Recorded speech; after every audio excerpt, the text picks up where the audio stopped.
Les témoignages suivants ont été soumis par des militaires et des membres de leur famille.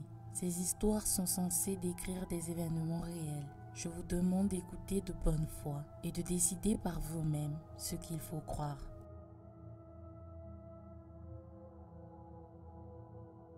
Mon père est dans l'armée.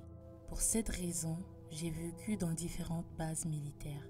Plusieurs des bases ont été hantées. Les premières fois que j'ai vécu quelque chose de paranormal, c'était à Fort Leonard Foote, en Missouri. À l'époque, j'avais environ 10 ou 11 ans et je visitais souvent la maison de mon ami. Chaque fois que je visitais, je ne pouvais pas me débarrasser du sentiment d'être observé. Quand j'étais là-bas, des choses inexplicables se produisaient parfois. Les contrôleurs Xbox volaient du lit de mon ami et traversaient sa chambre. D'autres fois, le téléviseur s'allumait et s'éteignait tout seul. L'expérience de loin la plus effrayante là-bas a été lorsque j'ai ouvert la porte d'un garde-manger et que la boule Tupperware s'est envolée vers le mur de l'autre côté de la cuisine. Il n'y avait rien d'évident pour suggérer pourquoi cela s'est produit. Rien n'était empilé ou à l'étroit pour le faire bouger. De plus, la balle n'est pas tombée, elle a été lancée. Cependant, c'est ce qui s'est passé au Kansas, à Fort Leavenworth, dont je me souviens le plus clairement. La base militaire est bien connue pour être hantée et parfois considérée comme la plus paranormale active du pays. La base abrite le cimetière national de Fort Leavenworth. C'est un très grand cimetière et occupe une bonne partie de la base. Un soir, je me rendais à vélo chez mon ami sur le trottoir qui longeait le cimetière. Comme c'était l'été, il ne faisait nuit que très tard. Le soleil s'était couché et il ne restait qu'environ 15 minutes de soleil avant que l'obscurité ne s'installe. Du coin de l'œil, j'ai vu un homme marcher dans le cimetière. Cela m'a surpris, car peu de gens visitaient le cimetière, et certainement pas si tard. J'ai ralenti pour regarder l'homme de plus près. C'est alors que j'ai réalisé qu'il n'était pas un homme. Il était vêtu d'un vieil uniforme militaire et marchait lentement. En fait, c'était plutôt comme s'il glissait dans la cour. Une chose qui m'a frappé, c'est qu'il avait un brouillard autour de lui. Sa forme avait une qualité étrange. Il apparaissait translucide et indéfini. Sa forme semblait changer légèrement et je pouvais voir à travers lui.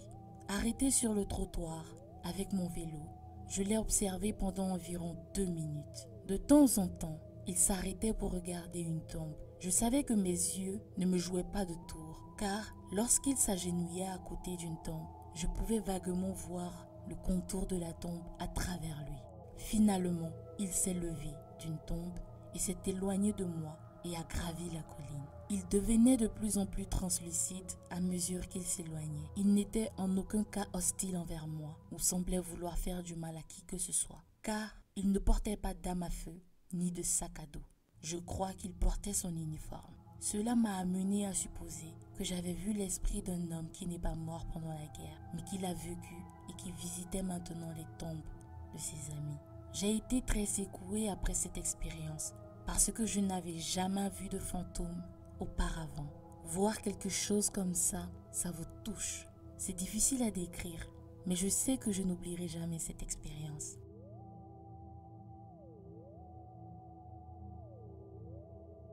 Je suis actuellement classée Faldobert, l'équivalent de sergent. Je n'ai pas facilement peur. Lorsque mon expérience est produite, j'étais cadet dans un camp d'entraînement en Allemagne de l'Est. Il était environ 17 heures. Nous faisions des exercices pendant que la base avait des problèmes techniques avec le réseau électrique. Ce qui était rare étant donné qu'elle venait d'être inspectée quelques jours plus tôt. Et rien de ce que j'ai remarqué à ce moment était vraiment si étrange. Sauf que quelques-uns d'entre nous ont continué à entendre des bruits étranges et inexplicables provenant de l'un des bâtiments principaux, à proximité, où l'eau est conservée pendant des pauses de 5 minutes. Mais quelques heures plus tard, vers 8 heures, le courant revenait et repartait, et le sergent instructeur m'avait dit, à moi et à 3 autres, d'aller le réparer. Alors moi et les autres avons pris les lampes de poche et des outils, et sommes allés au sous-sol, où se trouvent les générateurs. Nous avons trouvé le premier générateur de secours et il était éteint, mais fonctionnel. Comme prévu, il en fut de même avec le deuxième générateur. Le troisième générateur était la plus grande et principale source d'énergie de la base. La première chose que j'ai remarquée, ce sont les rayures. Ce morceau de métal apparemment indestructible avait ce que je pense être des égratignures et des coupures, des marques de griffes perçant sa coque métallique extérieure comme une scie sauteuse, si profonde que les égratignures avaient coupé les cordons à l'intérieur et avaient endommagé les piles, comme si elles étaient du papier. Après un moment de réflexion, j'ai su que ce ne pouvait pas être quelqu'un qui faisait ça, vu que rien de ce qu'un cadet possédait ne pouvait couper aussi facilement ce métal dur. Je me suis immédiatement précipité dans les escaliers pour prévenir mon sergent supérieur, espérant qu'il saurait quoi faire. Il m'a dit que tout ce que nous pouvions faire était de dire au commandement de la base et de mettre quelqu'un pour garder la porte et faire remplacer le générateur. Il m'a félicité d'avoir signalé cela et j'ai repris mes routines d'entraînement quotidiennes sans que rien de trop étrange ne se produise.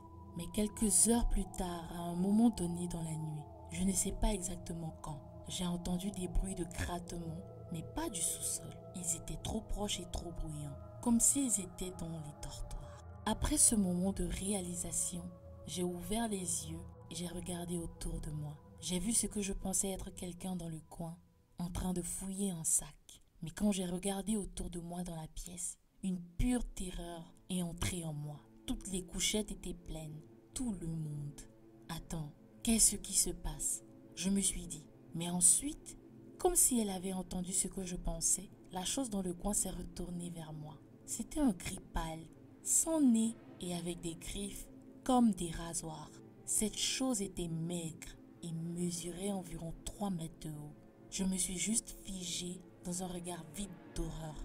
Dans mon esprit, les secondes se sont transformées en minutes. Les minutes se sont transformées en heures. Et les heures se sont transformées en jours. Je pense que je me suis évanouie de terreur parce que tout ce dont je me souviens après cela, c'est de m'être réveillée avec mes copains et le sergent qui me regardait tout en me parlant, me disant que j'avais l'air malade.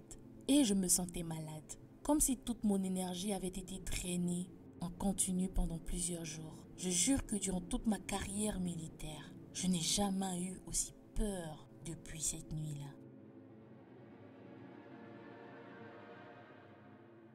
Mon oncle Bob était dans l'armée.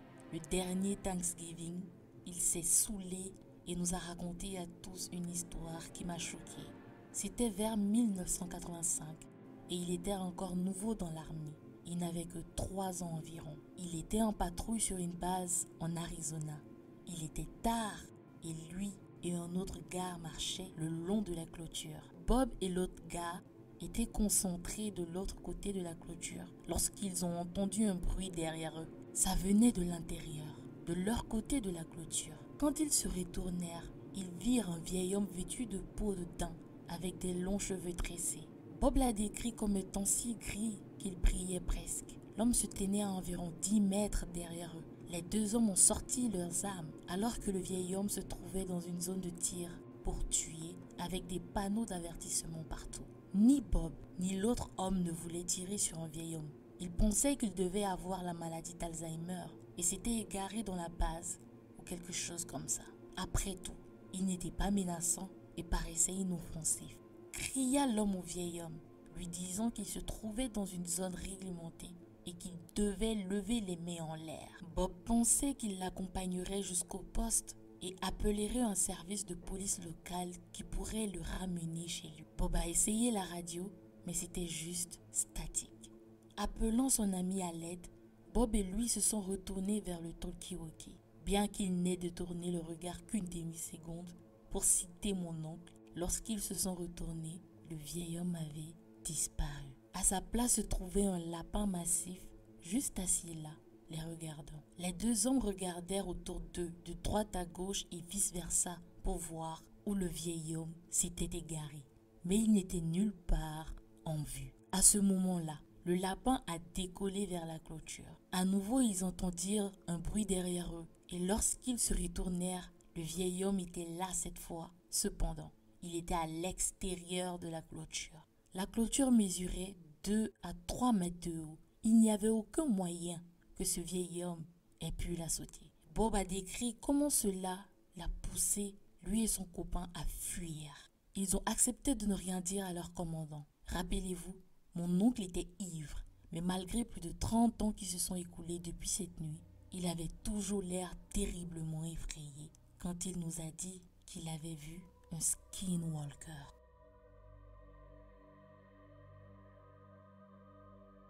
En 2015, j'ai été placé en service de bureau dans la caserne sur une rotation de 24 heures sur 24, comme on l'appelle officiellement. Nous nous sommes assis au bureau pendant 24 heures à partir de 9 heures jusqu'à 9 heures le lendemain matin, passant souvent du temps avec des livres, des jeux vidéo, des devoirs ou en film. Ce devoir particulier exige également que nous surveillions les soldats à haut risque qui ont été confinés dans leur caserne pour avoir posé un risque pour les autres ou pour eux-mêmes, mais qui n'ont pas encore fait l'objet d'une évaluation psychologique. Nous avions un soldat récemment expulsé dans mon unité qui n'aurait jamais dû s'enrôler. C'était un individu en colère et rempli de haine qui n'a jamais dépassé le rang de soldat deuxième au cours de ses 20 mois en uniforme. Il est rare que quelqu'un occupe un rang aussi bas pendant si longtemps. C'était un fauteur de troubles. On disait également qu'il s'intéressait à l'occulte et qu'il pratiquait des rituels et de la magie noire dans la caserne. L'une d'entre elles, que je connais pertinemment, est lorsqu'il a été expulsé, il a quitté sa caserne dans un désordre total. J'ai vu des toilettes portables, plus propres que sa chambre. Les toilettes étaient cassées et ne fonctionnaient pas, mais il avait continué à les utiliser. Dans le placard, il y avait des montagnes de déchets et de la nourriture avariée dans le l'évier et le réfrigérateur. La douche était également remplie d'ordures et d'eau. Mis à part le mess, il y avait aussi des choses étranges. Lorsque le sergent-major commandant et moi-même, le sergent de ravitaillement, sommes entrés dans sa chambre, nous avons trouvé des os de poulet attachés ensemble, suspendus à des ficelles au plafond. Ils avaient été attachés ensemble pour faire des symboles apparemment archaïques. Nous en avons compté environ 2 douzaines avant d'arrêter de compter. Le sol était couvert de crasse et des bougies avaient été allumées en cercle. Tous les meubles étaient empilés ou rangés dans le placard. Je vous épargnerai la description de l'odeur, mais toute la pièce avait une sensation troublante. J'ai rejoint l'armée à la fin de ma vingtaine et j'ai eu une bonne expérience de la vie, y compris un intérêt pour l'occulte quand j'étais à la fin de mon adolescence. Je n'étais pas particulièrement déconcerté par les os suspendus ou par les bougies, mais l'air de la pièce était mauvais. Je ne pouvais pas dire à ce moment-là si c'était l'odeur ou la saleté. Quelle que soit la raison, je ne voulais pas être là-dedans. Nous avons appelé l'équipe spéciale de nettoyage et mis en place un ordre de travail pour que la pièce soit nettoyée et nettoyée par des professionnels. Après avoir terminé, la chambre était impeccable. Dans les mois qui suivirent l'expulsion de ce sale sac de l'armée, le quartier chargé de service parlait d'entendre des choses dans son ancienne chambre occupée à l'époque. De temps en temps, des rapports sur la salle seraient faits. Quelque chose dans le sens de « j'ai entendu une sorte de bruit provenant d'une pièce telle ou telle. QC l'enquête. Ne trouve rien. Sans le plastique brûlé, ne trouve pas la source. Pas d'appareil électrique dans la chambre. » Mais dans l'ensemble, ces rapports ont été ignorés et considérés comme des soldats immatures effrayants de nouveaux gars. Quelques mois après les rumeurs, mon nom apparaît sur la liste de service. C'était un jeudi soir. L'unité s'entraînait principalement sur le terrain et mon coureur QC soldat assigné et moi-même étions en train de vaquer tranquillement à nos affaires. La chambre en question était à mi-chemin dans le couloir depuis la réception. Si quelqu'un avait une conversation dans cette pièce avec la porte fermée, vous ne le sauriez jamais. Soudain, nous entendons tous les deux une sorte de rugissement. Cela ne ressemblait pas à un dinosaure de Jurassic Park ou à quelque chose d'un jeu vidéo. Cela ressemblait à un déchirement de métal, tandis que quelqu'un jouait un enregistrement d'un cri, sauf déformé et à l'envers. Le soldat qui m'accompagnait l'a décrit plus tard comme la partie bruyante d'une collision métallique. Il a dit « accident de voiture » quand on lui a demandé de clarifier sans accumulation ni chute, juste un bruit soudain. Étant le plus haut gradé, j'ai demandé au soldat d'appeler le représentant de la caserne et de le faire se rendre au bureau dès que possible. 5 minutes plus tard, lui et moi utilisions son passe-partout pour accéder à la chambre, tandis que mon soldat deuxième couvre le couloir depuis le bureau, restant avec le téléphone et surveillant également nos arrières. Dès que nous sommes entrés dans le hall, nous avons été frappés par l'odeur de caca de chien et de plastique brûlé. Aucun de nous n'a pu identifier la source, mais la pièce était complètement vide. Nous avons balayé et nettoyé tous les coins, convenant plus tard que nous avions l'impression d'être surveillés tout ce temps. Nous n'avons rien trouvé, mais l'odeur est restée. Nous avons décidé de resécuriser la salle et de ne pas consigner l'incident. Car pour ma part, je ne voulais pas avoir l'air d'un idiot fou quand le patron de mon patron lisait mon rapport. Nous nous sommes dirigés vers la porte.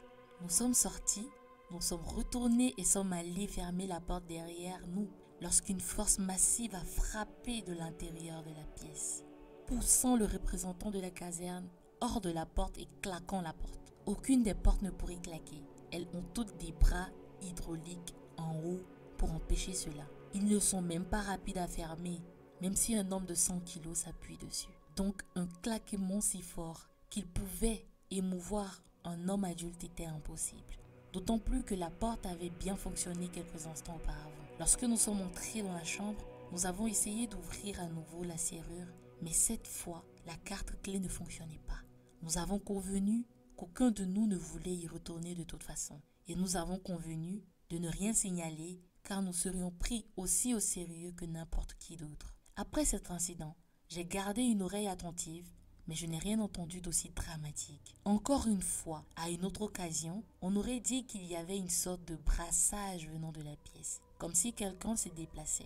Mais j'ai gardé un visage ferme à ce sujet et j'ai ordonné à mon soldat deuxième de rester à l'écart également. À ce jour, je ne peux pas expliquer ce qui s'est passé dans cette pièce.